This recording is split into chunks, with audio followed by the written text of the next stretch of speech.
बच्चों, welcome to Rawal commerce classes. बच्चों भी सुधा रावल, हमारा चैप्टर चल रहा है फाइनेंशियल स्टेटमेंट्स विद एडजस्टमेंट्स। आज हम कुछ और एडजस्टमेंट्स करेंगे। आपने अच्छे से इन एडजस्टमेंट्स को समझना है, ठीक है। तो बच्चे पहली जो एडजस्टमेंट है आज मैं करवा रही हूँ, goods lost by fire. Goods lost by accident और बाय फायर। बाय एक्सीडेंट जिसको हम कह सकते हैं बाय थेफ्ट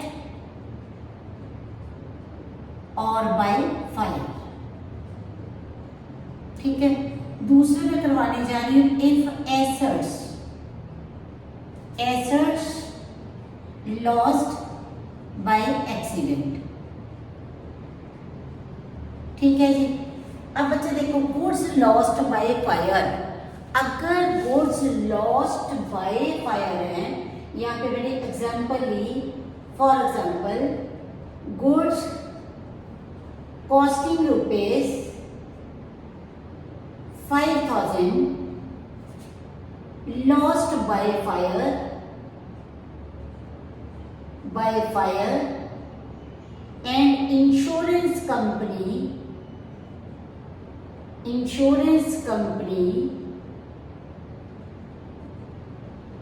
admitted full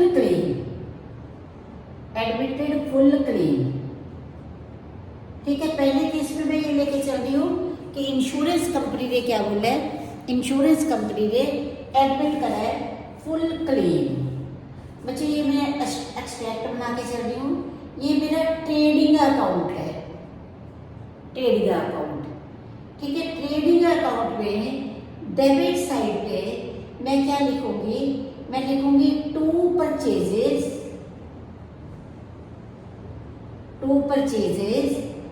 उसके बाद मेरा आता है माइनस परचेजेस रिटर्न। उसके बाद मेरी आती है गुड्स लॉस्ट बाय फायर। मतलब मैंने परचेजेस में से ये 5,000 की गुड्स है माइनस कर दी जो लॉस्ट बाय फायर है। और बच्चों बैलेंस शीट में मेरा फुल क्लेम है जो मेरे को मिल गया है। बैलेंस शीट में मैंने एसेट साइड पे लिखा इंश्योरेंस क्लेम, फुल का फुल मिल गया तो मैंने यहाँ पे डाल दिया 5,000 बैलेंस शीट की एसेट साइड पे। फिर से सुनो, goods costing rupees 5,000 lost by fire and insurance company admitted a full claim. Insurance company ने हमें फुल क्लेम हमारा एडमिट कर लिया है। तो बच्चों सबसे पहले मैंने क्या करना है, to purchases minus purchases return. मेरा जो गुड्स जो मैंने बाय करी थी वो हमारी कम हो गई, गुड्स लॉस्ट बाय फायर को माइनस करा, क्योंकि इंश्योरेंस कंपनी पे कर रही है फुल क्लेम। तो हमने क्या करा, इंश्योरेंस क्लेम लेके 5,000 एसेट में डाल दिया। ये तो था मेरा फर्स्ट केस, ठीक है। पूरे का पूरा जो मेरा इंश्योरेंस क्लेम है वो पूरे का पूरा मिल गया। नंबर टू में मैंने क्या करा, गुड्स कॉस्टिंग रुपीज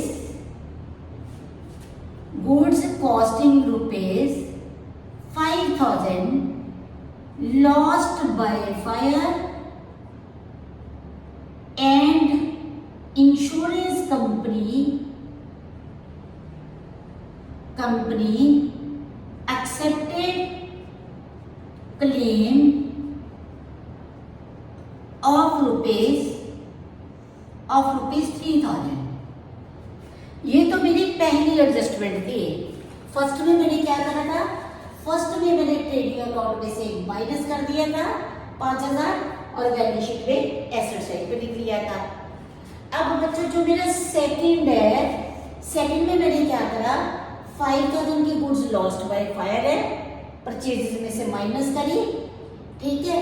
और इंश्योरेंस कंपनी कितना पैसा दे रही है, इंश्योरेंस कंपनी 3,000 हमें पे करेगी, एसेट साइड पे आ गई इंश्योरेंस क्लेम 3000 और प्रॉफिट एंड डेबिट साइड पे हमने क्या लिखना है, टू लॉस बाय फायर। 5,000 की गुड्स थी, 3,000 का क्लेम मिल गया, जो 2,000 का नहीं मिला वो मैंने P&L अकाउंट में डेबिट कर दिया। तो इसे सुनो बच्चों, अगर इन गुड्स लॉस्ट बाय फायर है, परचेजेस में से माइनस कर दो, जितना क्लेम मिल गया वो एसेट साइड पे आ जाएगा, अगर कोई क्लेम नहीं मिला वो प्रॉफिट एंड लॉस अकाउंट पे डेबिट हो जाएगा। ठीक है जी। अब देखो बच्चों, अब मैं एसेट का बता रही हूं कि अगर एसेट लॉस्ट बाय एक्सीडेंट है, ठीक है, कोई एसेट है लॉस्ट बाय एक्सीडेंट है, किसी एसेट का लॉस हो जाता है बाय एक्सीडेंट, तो हम क्या करेंगे, ठीक है। यहां पे मैंने लिया फर्नीचर, मेरे पास ट्रायल बैलेंस में फर्नीचर गिवन है, ठीक है, और मैंने यहाँ पे एग्जाम्पल ली, for example furniture costing rupees, furniture costing rupees 750, costing rupees 750, sold for rupees, furniture costing rupees 750, या मैं कर लेती हूँ बेटा, furniture costing rupees 7,000, lost by fire, lost by fire, ठीक है, and insurance company, insurance company admitted full claim, admitted full claim, furniture, अब वो फर्नीचर क्या है, हमारी एसेट है, ठीक है, तो इसकी ट्रीटमेंट क्या होएगी, ठीक है।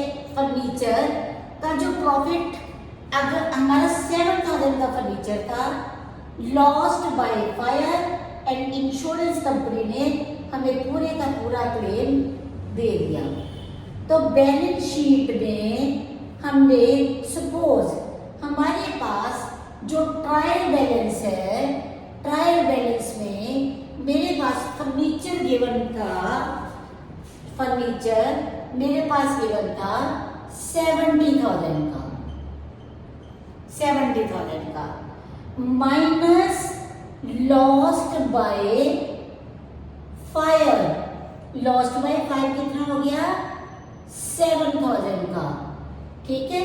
टोटल फर्नीचर मेरे पास था 70,000 का, और लॉस्ट बाय फायर कितना हो गया, 7,000 का, तो बाकी फर्नीचर कितने का बच गया, 63,000 का, ठीक है।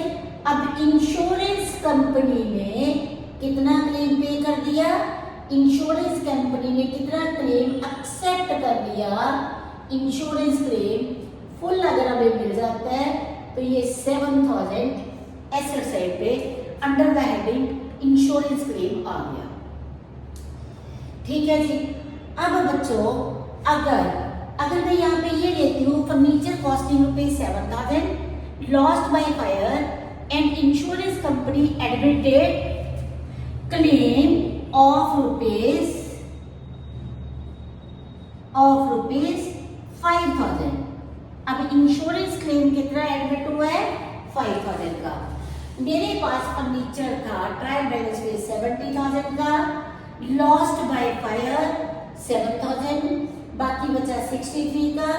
इंश्योरेंस क्लेम कितना मिलेगा मेरे को, 5,000 का, ठीक है। इंश्योरेंस क्लेम 5,000 का, 7,000 में से जो नहीं मिला वो प्रॉफिट एंड लॉस अकाउंट में मैंने डेबिट कर दिया to loss of furniture, loss of furniture by fire.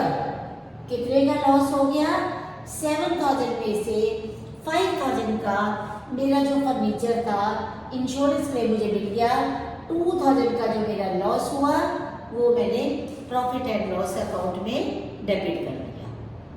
ठीक है बच्चों, क्लियर है। अब मैं नेक्स्ट एडजस्टमेंट करवाने जा रही हूँ। नेक्स्ट है बच्चों मेरी drawings of goods. Drawings of goods, third adjustment है drawings of goods for personal use. ठीक है जी। स्टेटमेंट में मेरे पास क्या गिवन है, स्टेटमेंट में मेरे पास गिवन है, मैं एग्जांपल लेके चल रही हूं, goods costing rupees 2000 are withdrawn by the proprietor, withdrawn by the proprietor for personal use, for personal use। 2000 की गुड्स है, प्रोप्राइटर ने पर्सनल यूज के लिए विड्रॉ कर ली है, तो ट्रेडिंग अकाउंट में हम क्या लिखेंगे, ट्रेडिंग अकाउंट में डेबिट साइड पे to purchases minus purchases return minus goods withdrawn for personal use, for personal use means purchases में से हमने गुड्स को माइनस कर देना है। To purchases minus purchases return minus goods withdrawn for personal use. और balance sheet में हम ट्रीटमेंट क्या करते थे, हम करते थे लायबिलिटी साइड पे capital plus NP minus drawings, capital plus net profit plus NP minus drawings. तो ये जो गुड्स है इनको हमने जो पर्सनल यूज के लिए विड्रॉ करी है, ये हमारी ड्रॉइंग्स ट्रीट होएंगी, इनको हमने ड्रॉइंग्स ट्रीट करना है, ये हमारी ड्रॉइंग्स है। ठीक है जी।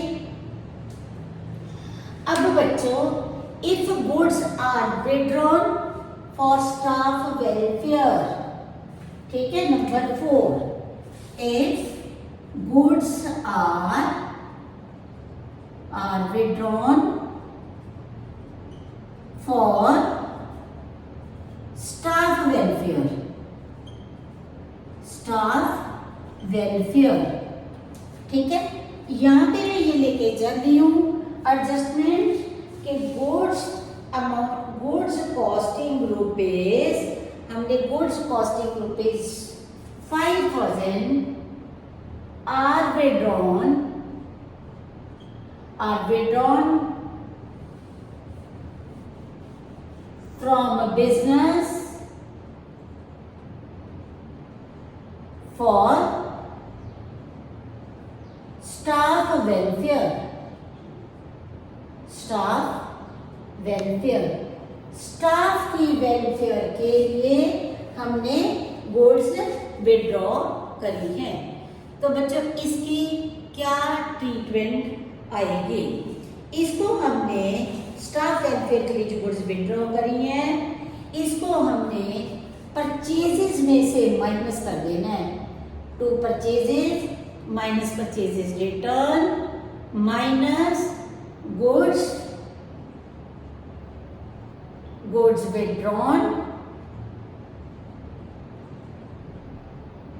withdrawn फॉर स्टाफ, ये माइनस हो गई, नेट परचेजेस आ गई हमारी यहाँ पे। और बैलेंस शीट में हमने पी एंड एल अकाउंट में, प्रॉफिट एंड लॉस अकाउंट में हमने टू डेबिट साइड पे टू स्टाफ वेलफेयर एक्सपेंसेस, हमने ये लिख देना है कितने का, 5000 का। ठीक है जी, नोट करो। अब बच्चों treatment of adjustments given in trial balance. Closing stock पहले क्या होता था, ट्रायल बैलेंस के बाहर था तो हम इसको एडजस्ट करते थे ट्रेडिंग अकाउंट में और बैलेंस शीट में एसेट साइड पे। अगर क्लोजिंग स्टॉक ट्रायल बैलेंस के ये हमेशा डेबिट में ही गिवन होएगा, 10,000 डेबिट साइड पे गिवन है, तो closing stock only asset side पे शो होएगा। क्लोजिंग स्टॉक कहाँ पे शो होएगा, बैलेंस शीट में एसेट साइड पे आ जाएगा। ठीक है, balance sheet only in asset side, फिर ये एडजस्टमेंट नहीं है। ठीक है, आउटस्टैंडिंग एक्सपेंसेस लायबिलिटी है। ठीक है, ये क्रेडिट साइड पे गिवन होंगे ट्रायल बैलेंस के 20,000।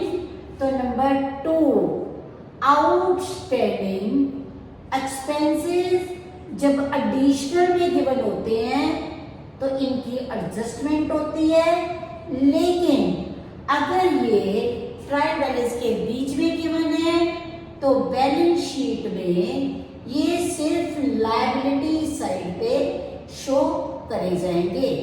लायबिलिटीज साइड पे इनको दिखाया जाएगा। प्रीपेड एक्सपेंसेस सपोज 5,000 के हैं। Number 3 prepaid expenses, prepaid expenses है अगर आपके बैलेंस शीट में ट्रायल बैलेंस में डेबिट है तो बैलेंस शीट में ओनली एसेट साइड पे इनको शो करा जाएगा, इनकी कोई एडजस्टमेंट नहीं करी जाएगी। Number 4 accrued income, accrued income का मीनिंग होता है income earn but not yet received. Suppose करो कि ये 2,000 है, डेबिट बैलेंस है, डेबिट ही होएगा क्योंकि एसेट है, तो बैलेंस शीट में इसको एज एसेट शो करा जाएगा। ठीक है जी। Number 5 unearned income, unearned income का मीनिंग क्या होता है, income received in advance, income received in advance, income received in advance अगर हमें सिर्फ ट्रायल बैलेंस में गिवन है सपोज 8,000 तो ये बैलेंस शीट में लायबिलिटी साइड पे शो करी जाएगी, इसकी कोई भी एडजस्टमेंट नहीं है। ठीक है जी। उसके बाद डेप्रीसिएशन 16,000 अगर इसकी एडजस्टमेंट नहीं है, ट्रायल बैलेंस में है, तो डेप्रीसिएशन को प्रॉफिट एंड लॉस अकाउंट में डेबिट कर दिया जाएगा। ठीक है, इसकी कोई भी एडजस्टमेंट नहीं करी जाएगी क्योंकि ये ट्रायल बैलेंस में गिवन है। हाँ जी बच्चों, मेरी नेक्स्ट ट्रीटमेंट है bad debts. Number 7 bad debts trial balance में डेबिट है तो इनकी कोई एडजस्टमेंट नहीं है, नीचे P&L अकाउंट में डेबिट करेंगे इसको। ठीक है। Number 8 provision for bad debts, provision for bad debts trial balance पे क्रेडिट साइड पे गिवन है। ठीक है, इनको भी प्रॉफिट एंड लॉस अकाउंट में डेबिट साइड पे लिखा जाएगा। Provision for discount on debtors, provision for discount on debtors, इनको भी प्रॉफिट एंड लॉस अकाउंट में डेबिट करा जाएगा, डेबिट साइड पे लिखा जाएगा। ठीक है जी। उसके बाद देखो बच्चों, नेक्स्ट है मेरा interest on capital. Trial balance में गिवन है, एडजस्टमेंट में गिवन नहीं है, तो इंटरेस्ट ऑन कैपिटल को प्रॉफिट एंड लॉस अकाउंट में डेबिट साइड पे ही लिखा जाएगा। ठीक है, नेक्स्ट आ गया इंटरेस्ट ऑन ड्रॉइंग्स। ये ट्रायल बैलेंस पे क्रेडिट साइड में होता है। इंटरेस्ट ऑन ड्रॉइंग्स को P&L अकाउंट में क्रेडिट साइड पे ही लिखा जाएगा। ठीक है, goods distributed as free samples, goods distributed as free samples, इनको भी या goods distributed, goods given as charity. ठीक है, इसको भी प्रॉफिट एंड लॉस अकाउंट में डेबिट साइड पे लिखा जाएगा। ठीक है जी। उसके बाद था गुड्स विड्रॉन